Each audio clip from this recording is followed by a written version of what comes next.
Praise the lord. ఎవరైతే ఆత్మ పూర్ణులుగా ఉంటారో వాళ్ళ జీవితంలో వాళ్ళు చేసే కొన్ని పనులు, ఆత్మ పూర్ణులుగా ఉన్న ప్రతి ఒక్కరు కూడా చేసే కొన్ని పనులు 11వ పాయింట్లో, అనగా 11వ గుణ లక్షణంలో 6వ పాయింట్ చెప్తున్నాను నేను. ఇప్పుడు 11లో 6వది చెప్తున్నాను. ఆమేన్. 11లో 6వది ఏంటంటే, ఆత్మ పూర్ణులుగా ఎవరైతే ఉంటారో వాళ్ళు చేసేటువంటి కొన్ని పనులు చాలా ప్రాముఖ్యమైనవి. వాళ్ళు ఏం చేయగలుగుతారంటే యేసు కోసం జీవించగలుగుతారు. ఆమేన్. వాళ్ళు ఎవరి కోసం బ్రతుకుతారంటే యేసు కోసమే బ్రతికేస్తారు. వాళ్ళు యేసు కోసం బ్రతికేటప్పుడు దేవుని ద్వారా అద్భుతాన్ని చూసి యేసు కోసం బ్రతకడం కాదు, దేవుని ద్వారా ఒక కార్యం చూసి యేసు కోసం బ్రతకడం కాదు. యేసు కోసం బ్రతికే వాళ్ళు ఆత్మపూర్ణులు. ఆత్మపూర్ణులైన వాళ్ళు యేసు కోసం జీవిస్తారు. యేసు కోసమే నా బ్రతుకు, నేను బ్రతికేదే ఆయన కోసం అంటూ యేసు కోసమే బ్రతకాలి. ఈ రోజుల్లో చాలామంది యేసు దగ్గరికి వచ్చిన తర్వాత ఏదో ఆశించే వస్తారు. ఆశించడం తప్పు కాదు. నువ్వు ఆశించినది నీ జీవితంలో నీకు జరగకపోతే యేసు కోసం బ్రతకవా? నువ్వు అనుకున్న స్వస్థత నీ జీవితంలోకి రాకపోతే నువ్వు యేసు కోసం జీవించవా? యేసు కోసం నిలబడవా? అంటే ప్రియులరా, యేసు కోసం నిలబడడం లేదు. ఏదైనా దేవుని ద్వారా నేను పొందుకుంటేనే నేను యేసు కోసం నిలబడతాను. యేసు కోసం నిలబడాలంటే నేనేమైనా పొందాలి కదా, నాకు ఏదో ఒకటి జరగాలి కదా. నాకు ఏదో ఒకటి జరిగితే యేసు కోసం బ్రతుకుతాను అని అంటా ఉంటారు. ఏం జరగాలి? యాక్సిడెంట్ జరగాలా? నువ్వు నడుచుకుని వెళ్తా ఉంటే వెనకాల వచ్చి ఒక టిప్పర్ లారీ గుద్దేయాలా? టిప్పర్ లారీ గుద్దేసిన తర్వాత కాలుకో కొట్టు, చేతికో కొట్టు, మనిషి బతుకుంటే నడానుకోక కొట్టు వేసేసి బెడ్ మీద వేసేయాలా? అలా వేసేసిన తర్వాత ఆ బాధలో అలాగా నిద్రలోకి వెళ్ళిన తర్వాత తెల్లని వస్త్రములు ధరించుకున్న ఒకడు నీ గదిలోకి వచ్చి నీకు కనబడాలా? కనబడి నా కుమారుడా అని నీతో మాట్లాడాలా? నిన్ను ఇప్పుడే బాగు చేసేసి నీకు వేయబడిన కట్టుల నుంచి విరిగిపోయిన నీ ఎముకలను నేను అతికించేస్తున్నానని చెప్పాలా? చెప్పేసిన తర్వాత నువ్వు లేచిన తర్వాత సాచుకుని చెప్పుకుంటాను, సాచుకో అంటూ సాచుకం కోసం మైక్ పట్టుకోవాలా? మైక్ పట్టుకున్న తర్వాత ప్రియులరా, నాకు సిలిండరే పెట్టేశారు, నాకు మళ్ళీ మరి తర్జుమా చేసుకోవాలి, సిలిండర్ పెట్టారు. దేవుడు స్తోత్రం. యేసుబాబు నాకు తెల్లటి వస్త్రాలతో కనిపించాడు. మళ్ళీ వీడికి ఏ వస్త్రాలు వేసుకొచ్చినా యేసుప్రభు అని గుర్తుపట్టాడు. మళ్ళా తెల్లటి వస్త్రాలు వేసుకుంటే వీడు గుర్తుపడతాడు. వీడు దేవుడి స్తోత్రం. హల్లెలూయా. సుఖాన్నున్న ప్రాణాన్ని దుఃఖాన్ని పెట్టుకుంటావు. ఏదోటి జరగనే, ఏదో ఒకటి జరగనే, ఏదో ఒకటి జరిగాక జీవిస్తాను, ఏదో ఒకటి జరిగాక బ్రతుకుతాను. యేసయ్య కోసం అప్పుడే బ్రతికేదే లేదు. యేసయ్య సమక్షంలోకి అప్పుడే వచ్చేదే లేదు. యేసయ్యకి లోబడతాకి ఇంకా టైం ఉంది. యేసయ్యకి లోబడతాకి ఇంకా వాయిదాలు వేస్తున్నారు చాలామంది. ఏం వేస్తున్నారు? వాయిదాలు వేస్తున్నారు. నువ్వు యేసు కోసం బ్రతకడం కోసం, యేసు కౌగిట్లోకి రావడం కోసం నువ్వు ఇంకా వాయిదాలు వేస్తే, ఇంకా నీ జీవితంలో ఏదో జరగాలి జరగాలి అనుకుంటే ప్రియులరా, ఏం జరిగితే బాగుంటుంది అంటావు? నువ్వే చెప్పుకొని. నీ పెట్టికి ఏమైనా ఆర్డర్ ఇచ్చేయాలా? నీకు ఇష్టమైన కూరతో భోజనం పెట్టేయాలా? నీ కబురు చెప్పడానికి అనేక మందికి ఫోన్లో బ్యాలెన్స్ ఏం చేయాలా? దేవుడికి స్తోత్రం. ఏం చేయాలి? అసలు ఏం జరిగితే బాగుంటుంది అంటావు? ఏదోటి జరగని అంటే ఇంకా పెట్టికి ఆర్డర్ ఇవ్వాల్సి ఉంటుంది చివరికి. ఇంకేం జరగదు ఇంకా. దేవుడికి స్తోత్రం. కొంతమంది ఏమంటారంటే ఖాళీ అవనివ్వండి. ఖాళీ అయితే తప్పకుండా వస్తాం యేసు దగ్గరికి. ఖాళీ అయితే యేసు దగ్గరికి వస్తాం ఏంటి? యేసయ్య కోసం జీవించే వ్యక్తి అయితే ఖాళీ చేసుకోవాలి. నాకు ఖాళీ లేదు, నాకు ఖాళీ లేదంటే నీకు ఖాళీ లేకుండా చేసేది ఏంటి? తీసేయమంటావా? అది జరిగించమంటావా? పోనీ ఏదో ఒకటి జరగాలి, ఏదో ఒకటి జరగాలంటే నీ ఉద్యోగంలోంచి తీసేయమంటావా? నీ ఉద్యోగం పోయేలా చేయమంటావా? నీ గవర్నమెంట్ జాబ్ పోయేలా చేయమంటావా? లేకపోతే ఏం చేయమంటావు? ఏదో ఒకటి జరగనివ్వండి. ఖాళీ లేదు, ఖాళీ లేదంటే ఇక్కడ అన్ని పనులు ఎక్కువైపోతున్నాయా నీకు? అవునండి, పనులు చాలా పనులు ఉన్నాయి. ఏ పని లేని స్థలానికి పంపించేస్తాడు, ఇంకా అక్కడ పని ఉండదు. ఇంకా ఎక్కడ పంపించేస్తాడు? అక్కడ బ్రేక్ డ్యాన్స్ తప్ప ఏముండదు. ఇంకా అక్కడ ఏ పని ఉండదు. ఇంకా ఆ? అలాగే ఎగరడం తప్ప ఏముండదు ఇంకా అగ్నిలో. అలాంటి ప్లేస్కి నేను పంపించేయమంటావా? ఇంక నీ ఖాళీ లేదు, ఖాళీ లేదంటే ఏం చేయమంటావు? ఖాళీ చేయమంటే చేస్తాడు. మంచోడు ఆయన దేవుడు, చాలా మంచోడు. నీకున్న పొలాల పనుల్లోకి వెళ్ళిపోయి పొలం పనులు, పొలం పనులు అని ఖాళీ లేదంటున్నావు. నీకేదైనా గొర్రెలనిస్తే, మందలనిస్తే, గేదెలనిస్తే నాకు ఖాళీ లేదు. గేదెదోళ్ళ కాడ పనులు చేసుకోవాలి, గేదెదోళ్ళకి గడ్డి కోసుకుని రావాలి, గేదెదోళ్ళకి దానా పెట్టుకోవాలి, దానికి దానా, దీనికి దానా, పిల్లల్ని, పెద్ద పిల్లల్ని చెయ్యాలి. అసలు ఖాళీ ఉండట్లేదు. ఏదైనా వస్తువులు ఇస్తుంటే ఖాళీ ఉండట్లేదు.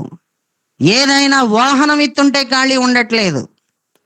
అసలు నాకు ఖాళీ లేదు. యేసు కోసం జీవించడానికి ప్రియులారా ఎన్నో రకాల గొడవలు చెప్పేస్తున్నారు. యేసు కౌగిట్లోకి రావటానికి ఎన్నెన్నో కారణాలు చెప్తున్నారు, ఎన్నెన్నో గొడవలు చెప్తున్నారు. ఏదైనా జరిగితేనే వస్తాను, ఏదైనా నా జీవితంలో, నా కుటుంబంలో జరిగితేనే యేసు కోసం జీవిస్తాను అని చాలామంది చెబుతున్నారు. ఇలా చెప్పే వాళ్ళెవ్వరూ కూడా ఆత్మపూర్ణులు కాదేళ్ళు. వీళ్ళు దేవుని యొక్క ఆత్మతో నిండుకున్న వాళ్ళ యొక్క లక్షణాలు కాదు ఇవి. దేవుని యొక్క ఆత్మతో నిండుకున్న వాళ్ళు ఎవరైనా సరే, ఎప్పుడైనా సరే దేవుని దగ్గర నుంచి వాళ్ళ కోరుకున్నది వాళ్ళకి కలగకపోయినా, ఇది ఎందుకో నాకు తగిన సమయం అందు నువ్వు నాకు ఇస్తావు, ఇంకా నువ్వు ఒక అద్భుతం చేయడానికి తగిన సమయం రాలేదు అంటూ నిరీక్షిస్తూ వాళ్ళు బ్రతుకుతారు.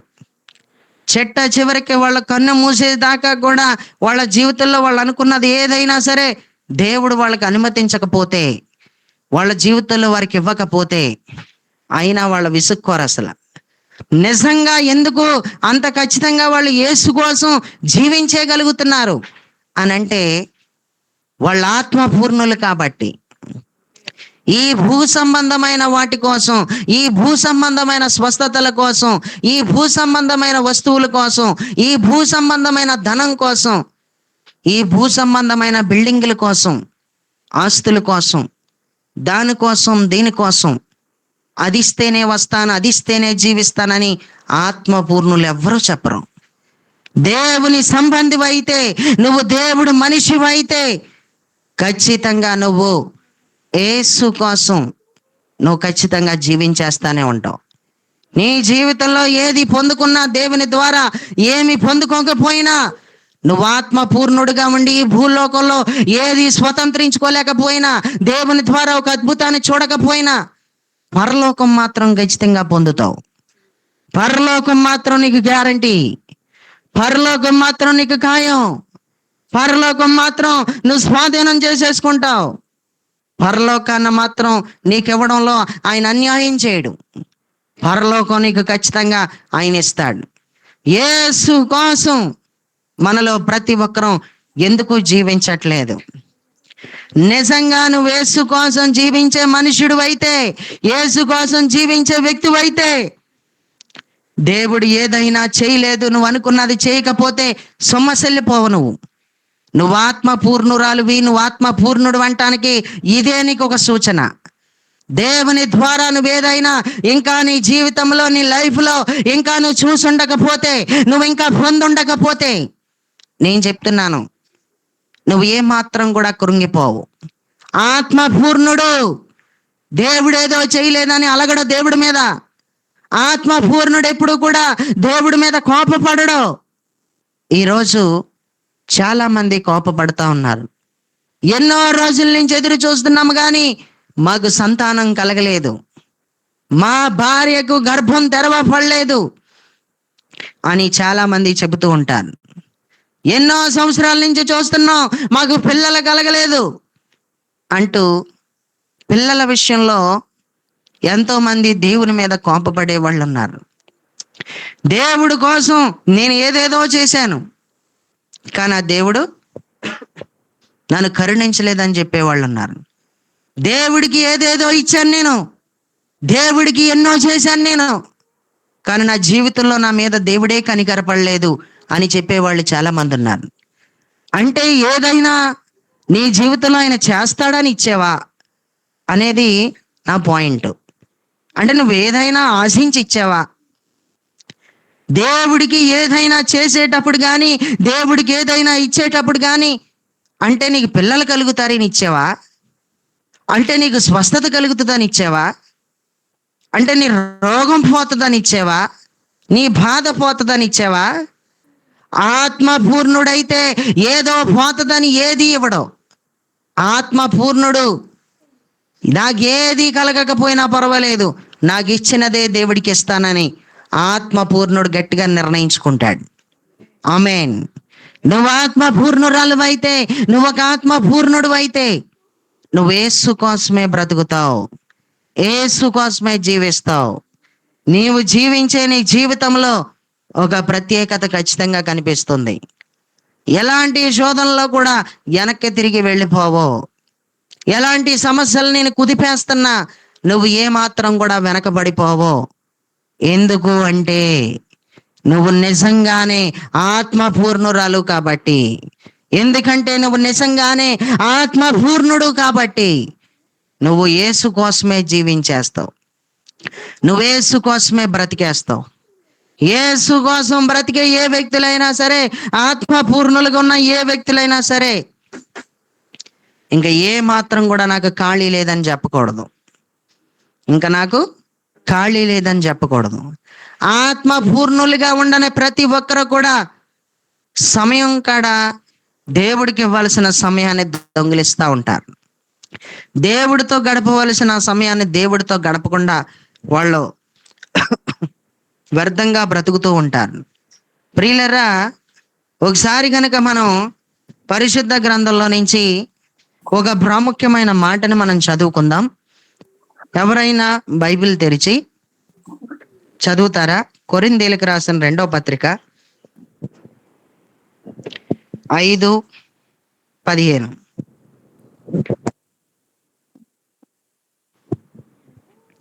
కొరింథీయులకు రాసిన 2వ పత్రిక. వారికి మీదట తమ కొరకు కాక ఒక్కరు చదవండి.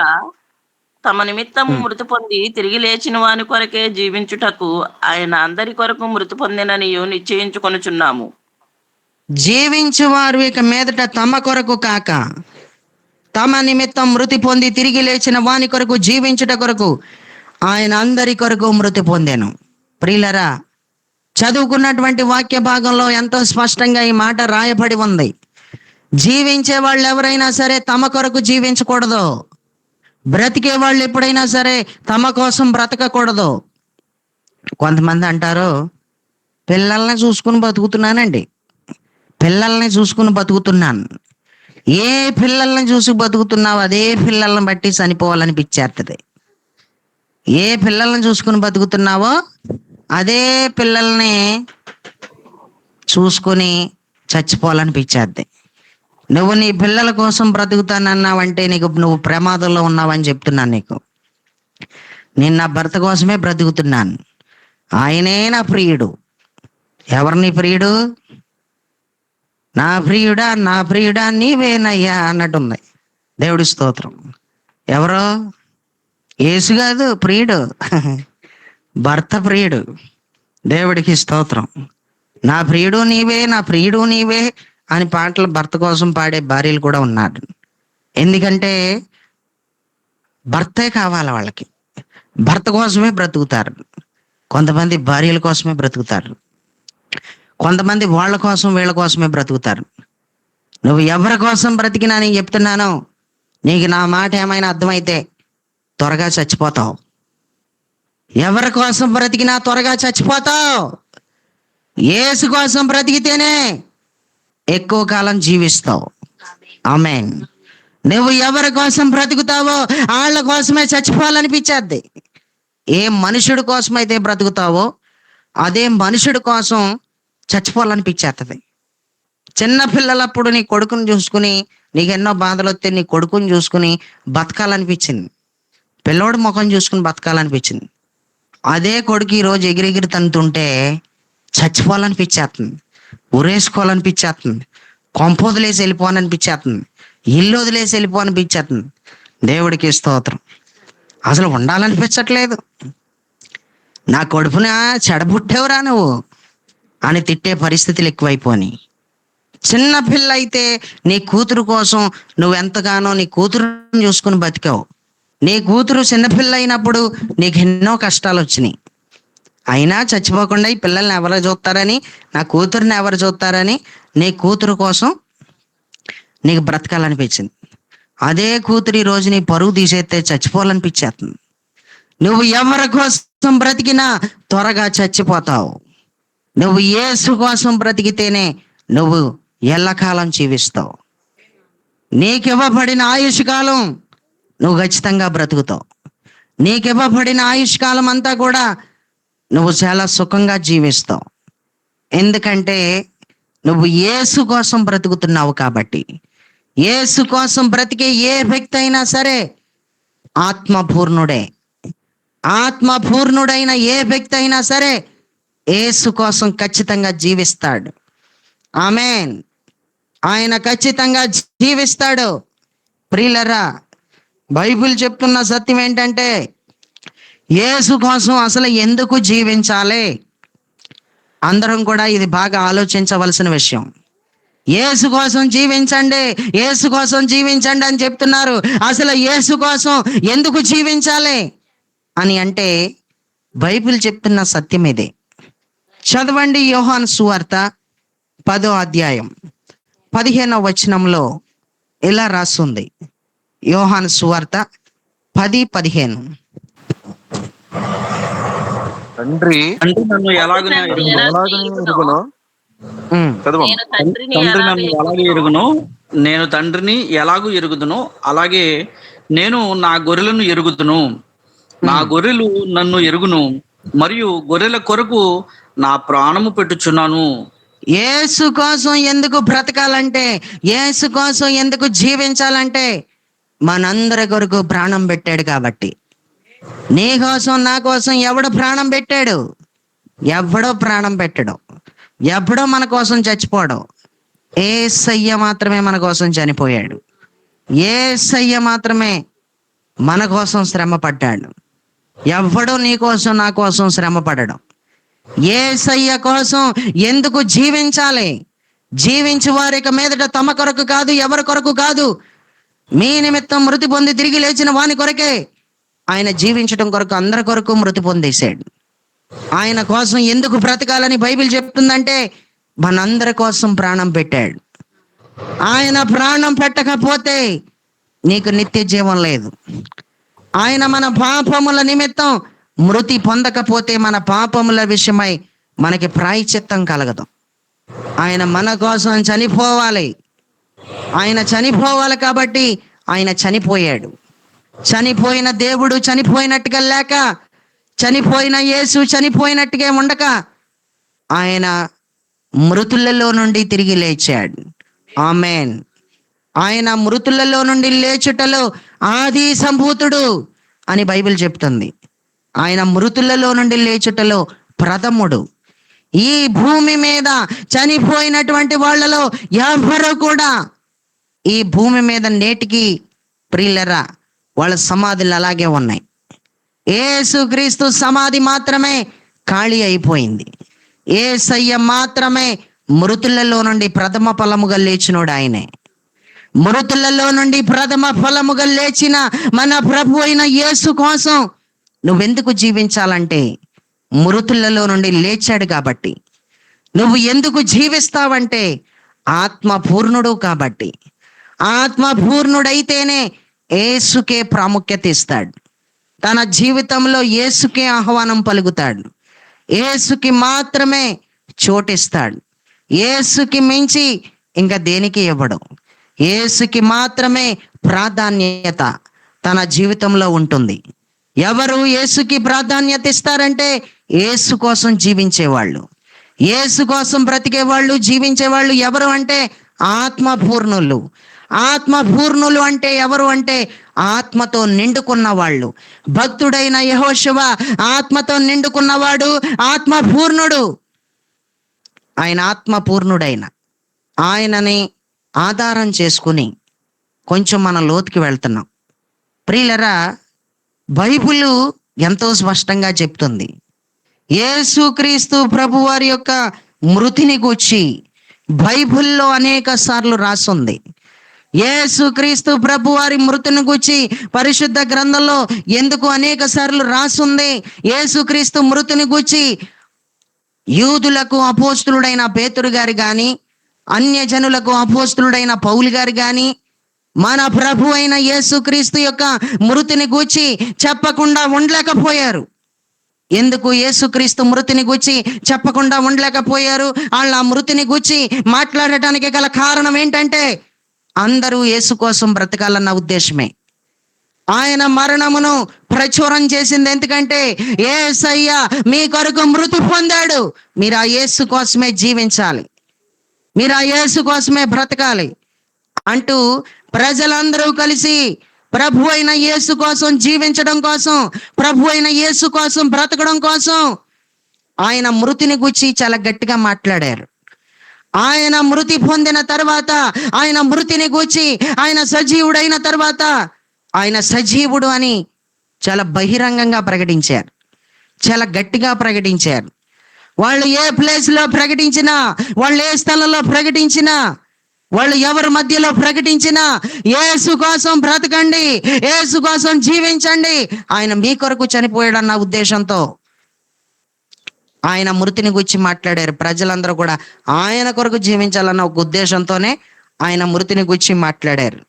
బైబిల్లో ప్రియులరా చాలా స్పష్టంగా ఆయన మృతిని గురించి ఎన్ని రెఫరెన్స్లు ఉన్నాయో, చాలా రెఫరెన్స్లు ఉన్నాయి. క్లుప్తంగా మీరెవరూ చదవకుండానే నేనే చదివేస్తాను. మీరు రాసుకునే వాళ్ళు రాసుకోవచ్చు, స్పీడ్గా తెరవడం అవ్వదు కాబట్టి మీరు రాసేసుకుంటే తర్వాత చదువుకోవచ్చు. ఇప్పుడు నేను చదివే ప్రతి రెఫరెన్స్లో కూడా ఆయన మృతిని గూర్చే ఉంటుంది. దేని గూర్చి? ఆయన మృతిని గూర్చి మాత్రమే. నేను చదివే ప్రతి దాంట్లో ఆయన మృతిని గూర్చి మాత్రమే ఉంటుంది. ఆయన లేపబడిన విధానమును గూర్చి అయినా ఉంటుంది. ఆమేన్. రోమాపత్రిక 5వ అధ్యాయం 8వ వచనాన్ని చదివితే, మనమింకను పాపులమై ఉండగానే క్రీస్తు మన కొరకు చనిపోయానన్నాడు. అపోస్తలుడైన పౌలు ఈ పత్రిక రాస్తూ అక్కడ తన స్వార్థ ప్రకటనలో లేకపోతే ఆ పత్రికలో మనమింకను పాపులమై ఉన్నందుకు క్రీస్తు మన కొరకు చనిపోయాడు అన్నాడు. చనిపోయాడు చనిపోయాడు అనే మాట ఒక్కసారి కాదు, చాలాసార్లు ఉంది. ఎందుకు ఎన్నిసార్లు చెప్పాడంటే, ఓ ప్రజల్లారా, మీకోసం క్రీస్తు యేసు చనిపోయాడు, ఆయన మృతులలో నుండి సజీవుడయ్యాడు. నీ కోసం ఎవడు చచ్చిపోయాడు? ఆయన కోసం బతకండి, ఆయన కోసమే జీవించండి అన్న ఉద్దేశంతో ఆయన మరణం గురించి మాట్లాడాడు. తిమోతికి రాసినటువంటి 2వ పత్రిక 2వ అధ్యాయం 8వ వచనాన్ని చదివితే, మృతులలో నుండి లేచిన యేసుక్రీస్తుని జ్ఞాపకం చేసుకో. ఓ తిమోతి, మృతులలో నుండి తిరిగి లేచిన యేసుక్రీస్తుని జ్ఞాపకం చేసుకో. ఆయన చచ్చిపోయాడు, ఆయన తిరిగి కూడా లేచాడు, ఆయనను జ్ఞాపకం చేసుకో అన్నాడు. ఆయన చనిపోయాడని నిత్యము నీ జ్ఞాపకంలో ఉండాలి. ఆయన మృతులలో నుండి లేచాడని ఎప్పుడు నీకు గుర్తుండిపోవాలి. ఆమేన్. ఇక్కడ యేసు క్రీస్తు మృతిని గూర్చి, ఆయన లేవడం గురించి పౌలు ఎందుకు మాట్లాడుతున్నాడంటే, తిమోతి కూడా యేసు కోసమే బ్రతకాలని, తిమోతి కూడా యేసు కోసం బ్రతకాలన్న ఉద్దేశంతో ఆ పత్రికలో రాశాడు. ఆమేన్. అపోస్తుల కార్యాల గ్రంథం 2వ అధ్యాయం 24వ వచనాన్ని చదివితే, అపోస్తుల కార్యాలు 2:24లో మరణము ఆయనను బంధించి ఉంచుట అసాధ్యం గనుక దేవుడు మరణ వేదనలు తొలగించి ఆయనను లేపేశాడు అన్నాడు. ఆయన మరణం గురించి, ఆయన మృతిని గురించి చెప్పకుండా ఉండలేకపోయాడు. దేవుడికి స్తోత్రం. హల్లెలూయా. ప్రియులరా, చూసారా ఎన్ని రెఫరెన్స్లో ఎంతో స్పష్టంగా మనకు ఆయన మృతిని గూర్చి చాలా రాసేసి ఉన్నాయి. అంతే, ఇవన్నీ రాయబడి ఉన్నాయి దేనికంటే, నువ్వు నేను ఆయన కోసం జీవించాలని. ఆయన మరణమును మాత్రమే బయటికి వెల్లడి చేశారు. ఒక వ్యక్తి జీవితంలో యేసుక్రీస్తు మరణాన్ని వెల్లడి చేయకపోతే ఏ మనుషుడు బ్రతకడానికి బలం లేదు. ఎవరైనా సరే యేసుక్రీస్తు ప్రభు వారి కోసం బ్రతకడానికి బలం ఏదైనా ఉందంటే ఆయన మృతి పొందడమే. ఆయన మృతి పొందడం అనేటువంటి మాట ఒక వ్యక్తి ఆయన కోసం జీవించడానికి తగిన బలాన్ని ఇస్తుంది. ఆమె బలాన్ని ఇచ్చేది అదే. ఆయన మరణమే ఒక వ్యక్తి ఆయన కొరకు బ్రతకడానికి బలాన్ని ఇస్తుంది. కాబట్టి ఆయన మృతిని గూర్చి అంత స్పష్టంగా చెప్పారు. అపోస్తుల కార్యాల గ్రంథం 10వ అధ్యాయం 41వ వచనాన్ని చదివితే, అపోస్తుల కార్యాలు 10:41లో ఆయన మృతులలో నుండి లేచిన తరువాత ఆయనతో కూడా అన్నపానములు పుచ్చుకొనిన మాకే ఆయన ప్రత్యక్షంగా కనబడిపోయాడు. ఆయన మ్యూట్లో పెట్టేసుకోవాలి ప్రతి ఒక్కరు కూడా. ఆయన మృతులలో నుండంట లేచిన తర్వాత ఆయనతో కూడా అన్నపానాలు పుచ్చుకొనిన మాకే, ఆయనతో పాటు అన్నపానాలు కూడా పుచ్చుకున్నాం మేము. ఆయన మృతులలో నుండి లేచిన తర్వాత మేము ఎలా ఉండగలం మౌనంగా? ఆయన మృతిని గురించి చెప్పకుండా, ఆయన సజీవుడయ్యాడని చెప్పకుండా మేము ఎలా ఉండగలం అంటూ మేము అన్నపానాలు కూడా పుచ్చుకున్నాం. లేచిన తర్వాత, ఇది ఆయన సజీవుడైన తర్వాత మేము అన్నపానాలు కూడా పుచ్చుకున్నాం అంటూ ఆయన మృతిని గూర్చి చెప్పకుండా ఉండలేకపోయారు. ఆయన సజీవంగా ఉన్న, ఆయన సజీవుడు అని చెప్పకుండా ఉండలేకపోయారు. Praise the lord. అపోస్తుల కార్యాల గ్రంథం 4వ అధ్యాయం 10వ వచనాన్ని చదివితే, ఇశ్రాయేలు ప్రజలందరూ తెలుసుకోవలసినదేమనగా, మీరు సిలువ వేసినట్టు మృతులలో నుండి దేవుడు లేపినట్టు నజరేయుడైన యేసుక్రీస్తు నామమున వీడు స్వస్థత పొంది మీ ఎదుట నిలుచుచున్నాడు అన్నాడు. ఒకడు స్వస్థత కోసం నిలదీసి అడిగితే ఆ స్వస్థత గురించి ప్రచురం చేసేటప్పుడు కూడా మరణం గురించే ప్రచురం చేశారు. మొదట ఆయన మరణాన్నే హైలైట్ చేశారు. ఆయన మరణాన్నే పైకెత్తారు. ఆయన సజీవుడు అనే పైకెత్తారు. చూసారా, వీడు ఆయన నామములోనే స్వస్థత పొందాడు. వీడు అలాంటి స్వస్థత పొందటానికి గల కారణం ఆయన మృతి పొందిన వాడిని మీద విశ్వాసం ఉంచాడు, లేదా వీడికి ఆయన ద్వారానే వీడికి స్వస్థత కలిగింది అంటూ ఒక స్వస్థత వీడికి ఎలా జరిగింది అని అడిగినందుకు ఆయన మరణం గురించి చెప్పకుండా ఉండలేకపోయారు. ఆయన మరణమే ప్రచురం చేసేశారు. ప్రియులరా, యేసు కోసం ఎవరు బ్రతికినా సరే నేను చెప్తున్నాను, ఆయన మరణం గురించే వెల్లడి చేస్తారు. ఎక్కువ ఆయన మరణాన్ని హైలైట్ చేస్తారు. ఆయన మరణాన్ని ఆధారం చేసుకునే ప్రతి ఒక్కరు కూడా బ్రతికేస్తారు. ఒక వ్యక్తి నిత్య జీవం కొరకు ఈ భూలోకంలో యేసయ్య కోసం జీవించాలంటే ఆ మనుష్యుడు యేసు కోసం జీవించడానికి తగిన బలాన్ని ఇచ్చేదే యేసుక్రీస్తు మరణం. యేసుక్రీస్తు మరణమే ఆయన మృతులలో నుండి సజీవుడైన ఆ బలమే యేసు కోసం జీవించడానికి ప్రాముఖ్యమైన బలం. ఆమేన్. అపోస్తులుడైన పేతురు గారు తాను రాసినటువంటి మొదటి పత్రిక, మొదటి అధ్యాయం 4వ వచనాన్ని గనక చదివితే, మృతులలో నుండి యేసుక్రీస్తు తిరిగి లేచుట వలన జీవముతో కూడిన నిరీక్షణ మనకి కలుగుతుంది అన్నాడు. జీవముతో కూడిన నిరీక్షణ గురించి మాట్లాడేటప్పుడు మరణాన్ని హైలైట్ చేశారు. ఆయన లేవడం కోసమే మాట్లాడారు. మృతులలో నుండి యేసుక్రీస్తు తిరిగి లేవటం వలన మా జీవముతో కూడిన నిరీక్షణ మనకి కలుగుతుంది. మనకి కలిగే ఈ జీవముతో కూడిన నిరీక్షణ ఆయన మృతులలో నుండి లేవడం ద్వారాగానే కలిగింది అంటూ ఆయన మృతి కోసమే తరచుగా ఎన్నెన్నిసార్లు మాట్లాడేశారు. కేవలం ప్రజలారా, ఆయన కోసం బ్రతకండి, మీకోసం ఎవడు చచ్చాడు? ఎవడో చావలేదు. యేసు కోసం మాత్రమే చనిపోయాడు. యేసుక్రీస్తు ప్రభువారు మాత్రమే మృతి పొందాడు. నీ కోసం నా కోసం ఎవడో చావలేదు, యేసయ్య మాత్రమే చనిపోయాడు అంటూ మనం గట్టిగా చెప్పాలి. యేసయ్య కోసం జీవించేదానివైతే, యేసయ్య కోసం బ్రతికేవాడవైతే, ఆయన మరణం గురించి ఎందుకు బయట పెట్టాలంటే, ప్రజలందరూ కూడా బ్రతికేది ఆయన మరణాన్ని ఆధారం చేసుకునే బ్రతకాలి. ఆమేన్. ప్రజలు బ్రతికేది ఎప్పుడు కూడా ఒక అద్భుతాన్ని ఆధారం చేసుకుని బ్రతికితే కొన్నాళ్లే బ్రతకగలరు. ఎవరైనా ప్రజలు ఒక మేలు పొందుకున్న తర్వాత ఆ మేలును బట్టి బ్రతికేటట్లయితే కొన్నాళ్లే బ్రతకగలరు. కానీ ఊపిరున్నంత వరకు, చివరి శ్వాస వరకు యేసు కోసం బ్రతకడానికి గల బలం ఒక వ్యక్తికి ఎలా వస్తుంది అంటే మరణాన్ని బట్టి మాత్రమే వస్తుంది. ఆయన మరణాన్ని గురించి నువ్వు మాట్లాడినప్పుడు మాత్రమే, ఆ మరణాన్ని విశ్వసించిన వ్యక్తి మాత్రమే ఖచ్చితంగా ఆయన కోసం జీవించేస్తాడు. అందులో ఇంకా నో డౌట్, ఇంకా వెనకబడిపోవడం. ఇంకా ప్రియులరా, ఇంకా మనం చదివితే రోమాపత్రిక 10:9 చదువుకుంటే, రోమాపత్రిక 10:9, యేసు ప్రభు అని నీ నోటితో ఒప్పుకొని దేవుడు మృతులలో నుండి ఆయనను లేపెనని నీ హృదయమందు విశ్వసించిన ఎడల నువ్వు రక్షించబడతావన్నాడు.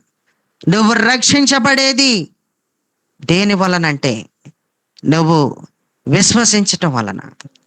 ఆ విశ్వసించేటప్పుడు ఎలా విశ్వసించాలంటే, మృతులలో నుండి ఆయన లేచాడని నీ హృదయం మంది విశ్వసించాలి. నీ నోటితో ఆయన దేవుడని ఒప్పుకోవాలి. నమ్మి బాప్తిసం పొందిన వాడు రక్షింపబడును అన్నాడు. ఏమి నమ్మాలంటే అక్కడ ఆన్సర్ ఇక్కడే దొరుకుతుంది. అక్కడ ప్రశ్నగా ఉంటుంది ఆ మాట. నమ్మి బాప్తిసం పొందిన వాడు రక్షింపబడును అని అన్నాడంటే అది క్వశ్చన్గా చూసుకోండి. దాని ఆన్సర్ ఇదే. దాని జత ఎక్కడుంది? ఇక్కడే ఉంది. ఎక్కడ? రోమాపత్రికలో 10:9. ఏమి నమ్మాలి? నమ్మి బాప్తిసం పొందినవాడు రక్షింపబడిన అన్నాడు కదా. అసలు ఏమి నమ్మాలి? ఏముంది? యేసు ప్రభుని నోటితో ఒప్పుకుని దేవుడు మృతులలో నుండి ఆయన లేపనని నీవు హృదయమందు విశ్వసిస్తే చాలు, నువ్వు రక్షించబడతావు. అక్కడ ఆన్సర్ ఇక్కడ దొరికింది. ఆమేన్. నమ్మవలసింది ఏంటి అంటే, మృతులలో నుండి ఆయన లేచాడు, చనిపోయిన తర్వాత చనిపోయినట్టు లేడు, ఆయన తిరిగి లేచాడు అని మనం తప్పకుండా నమ్మాలి. నమ్మడం వలన ఏమవుతుంది? రక్షణ కలుగుతుంది. దేవుడికి స్తోత్రం. రక్షించబడగలుగుతున్నాం. ఇక ఇంకొక వాక్యాన్ని మనం చూస్తే, రోమాపత్రిక 14:9 చూస్తే, రోమా 14:9, తాను మృతులకును సజీవులకును ప్రభువు అయి ఉండుటకు ఇందు నిమిత్తము గదా క్రీస్తు చనిపోయి మరలా బ్రతికేను. చనిపోవడమే కాదు, మరలా బ్రతికేను అన్నాడు. చూసారా? మృతులకేటి, సజీవులకేటి, చనిపోయిన వాళ్ళకేటి, సజీవంగా ఉన్న వాళ్ళకేటి, ఆయన ప్రభువేనంట. ఆయన ఎవరంట? ప్రభువు. ఆయన ఎందుకు ప్రభు అయిపోయాడు? ఆయన ప్రభు ఎందుకు అయిపోయాడంటే, సజీవులకు మృతులకు ఆయన ప్రభు అనేటప్పుడు మరలా ఆయన మరణాన్ని హైలైట్ చేసి మాట్లాడారు. అక్కడ కూడా ఆయన మరణం గురించే మాట్లాడారు. బతుకున్న వాళ్ళకేటి, చచ్చిపోయిన వాళ్ళకేటి ఆయన ప్రభువే. ఎవరో ప్రభు ఉన్నారనుకున్నావేమో, పాలించేవాడు ఎవడో ఉన్నాడు అనుకున్నావేమో. నిన్ను పాలించేవాడు ఆయనే. నిన్ను శాసించేవాడు ఆయనే. ఆయనే అని ఎందుకు చెప్తున్నానంటే ఆయనే చనిపోయాడు అన్నట్టుగా చెప్పారు వీళ్ళు. దేవుడికి స్తోత్రం. ఆయన మాత్రమే చనిపోయి తిరిగి లేచాడని చెప్పారు.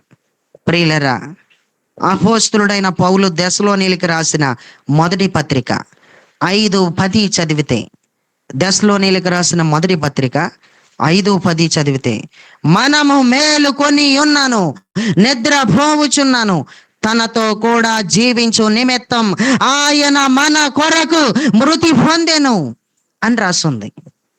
మనము మేలుకొని ఉన్నాను, నిద్రపోతున్నాను. మళ్ళా ఎంత మంచి మాట వచ్చేసిందో చూడండి.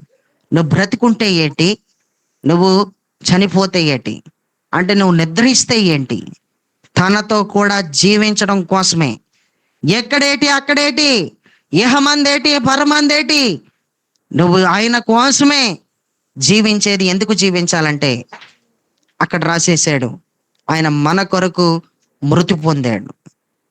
ఆయన తనతో కూడా జీవించే నిమిత్తం, అంటే ఆయనతో కూడా మనం జీవించే నిమిత్తమే ఆయన మృతి పొందాడు అంటూ తేల్చి గట్టిగా చెప్పారు వీళ్ళు. దేవుడికి స్తోత్రం. ప్రియులరా, ఇంకొక మాట చదువుకొని ముగించేసుకుందాం. కొరింథీయులకు రాసిన మొదటి పత్రిక 15వ అధ్యాయం 20వ వచనాన్ని చదివితే, కొరింథీయులకు రాసిన మొదటి పత్రిక 15వ అధ్యాయం 20వ వచనాన్ని చదివితే, ఇప్పుడైతే నిద్రించిన వారిలో ప్రథమ ఫలముగా క్రీస్తు మృతులలో నుండి లేపబడి ఉన్నాడు. ప్రథమ ఫలముగా లేపబడి ఉన్నాడని బైబిల్ చెప్తుంది. ఆయన లేచాడని బైబిల్ చెప్తుంది. ఆయన ప్రథమ ఫలంగా లేచాడంతే. దేనిని మనం నమ్మాల్సిందే. గొప్ప గొప్ప వాళ్ళందరూ చనిపోయారు. వాళ్ళు ఎవరు చనిపోయారు, ఎక్కడ చనిపోయారు అంటూ దీని గురించి అపోస్తుల యొక్క బోధలో, పౌలేసినటువంటి పునాదిలో ఉన్న ప్రాముఖ్యమైనటువంటి రాళ్లల్లో మృతులను గూర్చిన పునరుత్థానం అనే అంశం వస్తుంది. అప్పుడు ఎవరెవరు చచ్చిపోయారు, ఎంత గొప్ప గొప్ప వాళ్ళు చచ్చిపోయారు, ఎక్కడెక్కడ ఉన్నారో, నేటికి వాళ్ళ సమాధులు ఎలాగున్నాయన్నది అందులో చెప్తాను. ఆమేన్. కానీ యేసు మాత్రం మృతులలో నుండి లేచుటలో ఆది సంభూతుడని కూడా బైబిల్ చెప్తుంది. ఆయన ప్రథమ ఫలంగా ఆయన ఏం చేశాడు, లేపబడ్డాడు. ఆమేన్. ఆయన ప్రథమ ఫలమైన, మృతులలో నుండి లేచుటలో ఆయన ప్రథమ ఫలమైన, ఆమేన్, ఆయన మాత్రమే లేచాడు. దేవుడు అనేవాడు ఎప్పుడైనా సరే నిశ్చయముగా ఆయన ఎప్పటికీ ఇంకా చనిపోకూడదు. దేవుడికి ఎప్పుడు ఇంకా మరణం ఉండకూడదు.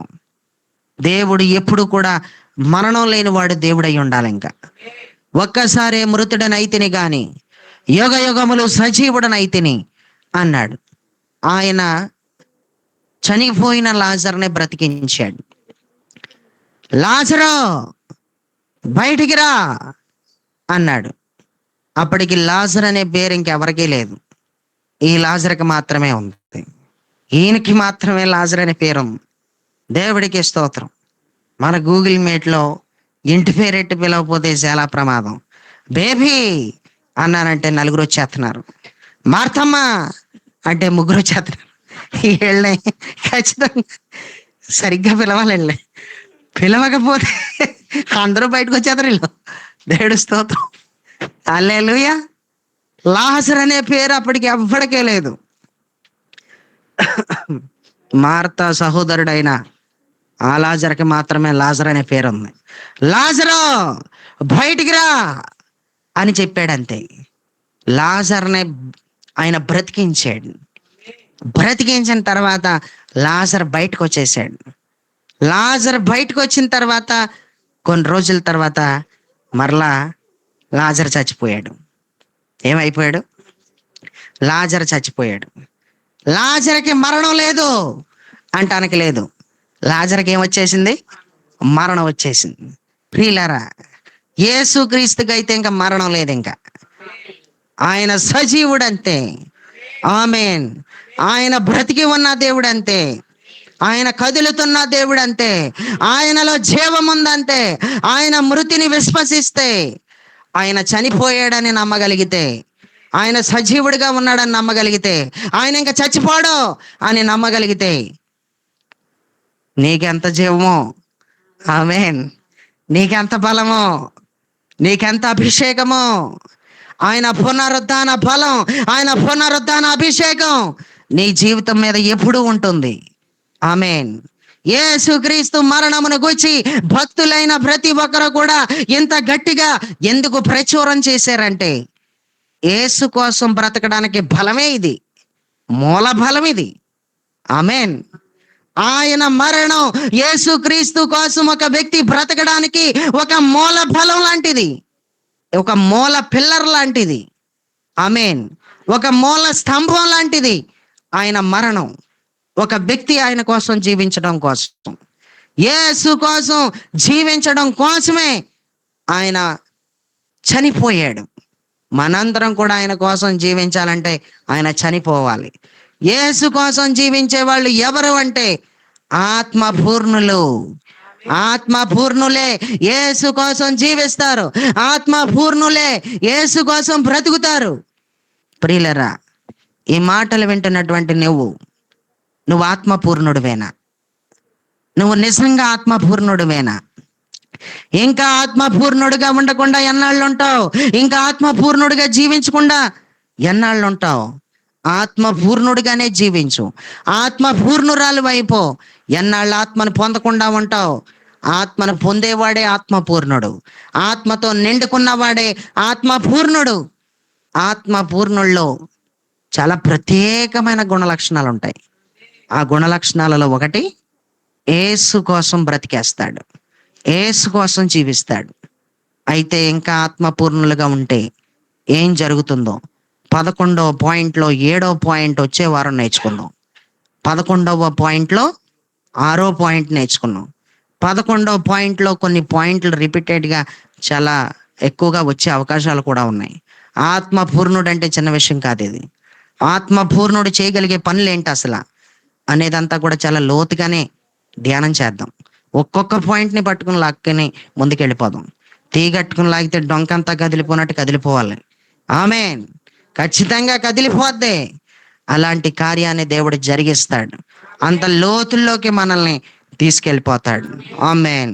అందుకే దించయ్యా ఆత్మీయ లోతులో దించయ్యా, నింపయ్యా నీ ఆత్మతో నింపయ్యా, దించయ్యా ఆత్మీయ లోతులో దించయ్యా అంటూ పాట కూడా రాసుకున్నాం. ఆమేన్. అందరం కూడా ఆత్మీయ లోతుల్లోకి వెళ్ళాలనుకుంటున్నాను, నన్ను లోతుల్లోకి తీసుకెళ్ళని ఎవరైతే కోరుకుంటూ ప్రార్థన చేసుకుంటారో, ప్రార్థనా పూర్వకంగా సిద్ధపడతారో వాళ్ళందరితో కూడా ప్రభువు యొక్క ఆత్మ తప్పకుండా మాట్లాడతాడు. మీ అందరూ కూడా వర్తమానాలు వింటుండగానే అభిషేకించబడతారు, వర్తమానాలు వింటుండగానే దేవుడు ప్రభావంతో తాకబడతారు, వర్తమానాలు వింటుండగానే దేవుడు శక్తి తాకుతుంది, దేవుని యొక్క శక్తి దిగుతుంది. నీ కుటుంబంలో ఉన్న ప్రతి బలహీనత, ప్రతి శాపం కొట్టివేయబడుతుంది. ఎందుకంటే ఒక ఆత్మపూర్ణుడి గురించి మాట్లాడేటప్పుడు, ఒక ఆత్మపూర్ణత గురించి మాట్లాడేటప్పుడు, దేవుని యొక్క ఆత్మ చేత నిండుకున్న వ్యక్తి యొక్క లక్షణాల గురించి మాట్లాడేటప్పుడు అక్కడ దేవుడు కార్యం ఖచ్చితంగా జరుగుతుంది, దేవుడు కదిలింపు ఖచ్చితంగా ఉంటుంది, దేవుడి సంచారం బలంగా జరుగుతుంది. ఆమేన్. కాబట్టి మనందరం కూడా ఆత్మపూర్ణులుగా ఉండడం నేర్చుకోవాలి. మొదట ఆత్మపూర్ణులు ఎలాగవ్వాలి? ఆత్మతో నిండుకుంటేనే. అసలు ఆత్మతో ఎలా నింపబడతాం అనేది జాగ్రత్తగా వెతుక్కుని ఎలాగైతే పొందుకోగలమో, ఆత్మతో ఎప్పుడు నిండుకోగలమో అనేది ఆ మెలకువలు తెలుసుకొని ఆత్మతో నిండుకుని ఆత్మపూర్ణుడు వైపో, ఆ యొక్క ఆత్మపూర్ణుడు అయిపోయిన తర్వాత ఆ యేసు కోసమే జీవించేయి. ఆమేన్. దేవుడి కొద్ది మాటల్ని దీవించి ఆశీర్వదించి ఫలభరితంగా మార్చును గాక. ఆమేన్. ఆమేన్.